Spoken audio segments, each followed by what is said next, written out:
Hello and welcome back to my channel, and I'm so glad that you've stayed with me as we continue to look at this series just after we talked about the imperfect noise series, and I hope you really enjoyed the videos. And so moving forward, I couldn't think of a better analogy than the cockpit chemistry and romance between the captain, the first officer, and the flight engineer, from takeoff to safe landing at their destination. All these people leave nothing to chance on their pre-takeoff analysis briefing. The procedure, which some have even acronymed ONE-TRAM, just to be sure that the checklist is on point, which is about a 15-page document that they use to look at all the details of the flight procedure, as you can see that on your screen. Can you imagine having boarded a plane for your destination and the plane taxis onto the runway to fly off? And then boom, an announcement comes from the cockpit stating, "Ladies and gentlemen, welcome on board. We're just about to fly. We will head somewhere. We have no idea how, but somehow we shall get there." Would you board? Would you be excited about that flight? Would you be confident about the destination you're going? Well, remember, this old adage when we were growing up, we've had many kids saying that, oh, when I grow up, I want to be something. How would you work towards this vision? A child just saying, when I grow up, I want to be something. They don't know what, but they want to be something.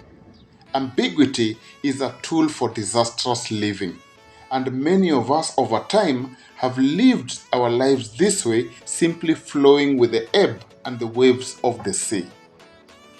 Well, this simply reminds me of the sad fate and the story of the KQ Flight 507 back in 2007 that was literally commandeered by two people whose reports have really come up in terms of questioning their personalities and characters, where the captain was a 52-year-old gentleman with about 8,700 hours of flight time, supported by a 23-year-old first officer who had only garnered about 170 hours on such a flight.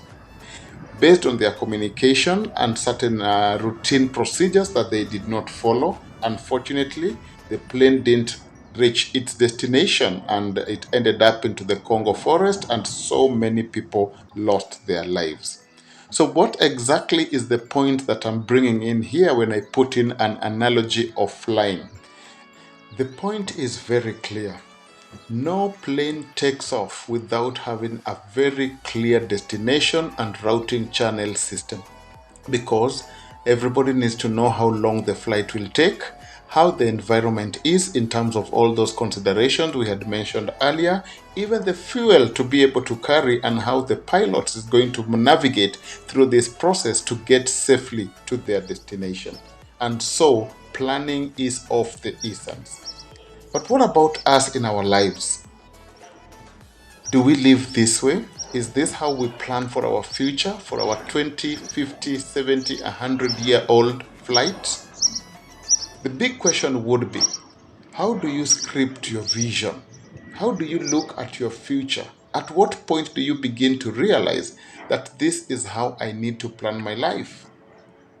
Do we know what we want? Where, how, and when we will achieve it? Is this something that we consider and look at critically? Are we prepared for the challenges and obstacles along the path to achieving and realizing our greatness or our vision? How do we identify and connect to special people who are either our destiny shapers or destiny helpers to become our support systems? These are some of the very critical questions that we ask ourselves as we move towards our great ambition in the art of becoming. So what I want to talk about here is that our lives are constantly evolving, where self-discovery, awareness, and personal development become very key in every process that we do. Mentors, guides, coaches, and role models are therefore always very, very important in our destination towards this path. And so for parents and guardians, this is a very clear issue of upbringing. How do you create and prepare better pathways for your children based on your own experience? Doing your minimum best to expose your children opens them up to a world of possibilities that shape their innate abilities, desires, talent, and skills of the future. Which means it is basically your role to guide the children because you have lived before, and it is possible to show them which path to take and which not to take, to give them advice, direction, and opportunities that they need to be able to leverage on. For that is what the art of becoming is all about. And so, the good news is that we all have a chance. Just like I said in my previous videos, everybody has 24 hours in a day. We all have 1 week. We all have 4 weeks in a month. We all have 12 months in the year. Same time threshold. So if we have a chance, then what is our prospect? As Carol Lewis stated, if you do not know where you're going, any road will get you there.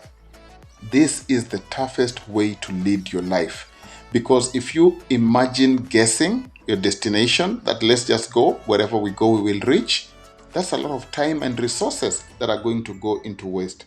And so the earlier you hack your true north, how do you find your true north? How do you build your purpose? How do you discover what you want to put your time, your energy, your effort, and your resources into?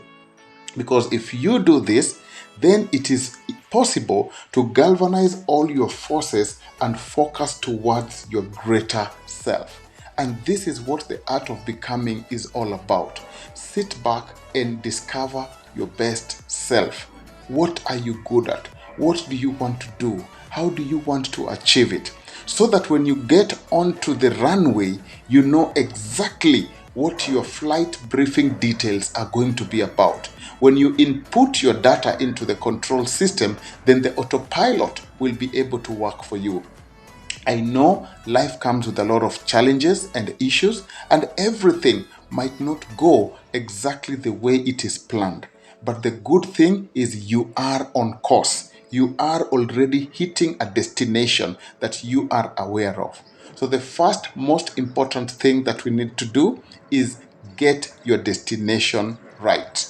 When you get your destination right, then it is possible to now work backwards and get the coordinates, get your resources, put in your capabilities together, and begin the flight journey. When you do this, every obstacle, every challenge that comes your way will make you fall, but you will not fail. You will be able to rise up again and continue focusing on your destination. Many times we've seen planes that have almost capsized because the autopilot couldn't work, because a certain system became malfunctional. Many different things do happen.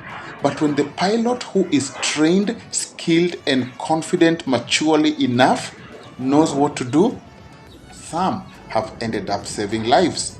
So even for us, as our lives continue, many different external forces will affect us. They will impact negatively on us. But if you know what you are made of, remember, as they say, that when the going gets tough, only the tough will get going.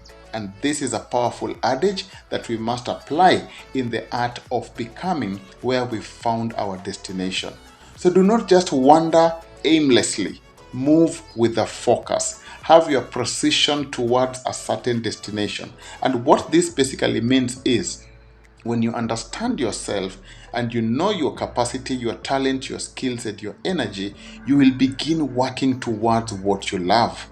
And as they said, you need to job your love. Do not love your job. If you understand what that means, we'll be looking more into these details. But I wish as well, even as we continue to focus on building our future, we'll be looking at more series in this video. And I really want to appreciate everybody who is working with me on this journey, because I'm also learning. And remember, everything happens for a purpose. So for you to be able to take that plane from the runway when you are taking off to a safe landing, remember, it is not an easy procedure. Everything must be in place. Everything must come and weather, because your life is for you to take charge. Your life is for you to make it happen. everything around you works to your advantage.